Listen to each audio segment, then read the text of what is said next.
السلام علیکم۔ لاہور اور کراچی بے بننے والا یہ گھی آپ کے سامنے مرے ہوئے جانوروں سے بنا ہوا گھی،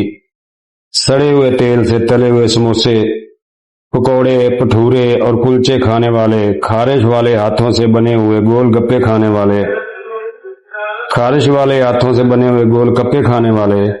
ڈٹرجنٹ پاؤڈر اور کھاد سے تیار کردہ دودھ پینے والے، دھول سے ہٹی سڑک پر تیار ہونے والی فروٹ چاٹ مزے لے کر کھانے والے، نالے کے گندے پانی سے دھلی ہوئی سبزیاں بخوشی خریدنے والے، مچھروں کی لاشوں والے، چاشنی میں ڈوبی جلیبیاں کھانے والے، سکمنٹ ملک سے تیار کردہ مٹھائیاں کھانے والے، پون کلو چینی ڈال کر بنے کولڈ ڈرنک اور ملک شیک لینے والے، نسوار کی ٹافی اور سگریٹوں کے مرغولے اڑانے والے، مربوں کے بچ جانے والے شیرے سے بنی مٹھائیاں چٹنیاں کھانے والے، مکھن نکلی لسی کو مزید پتلا کر کے بنانے والے، رائتا لینے والے،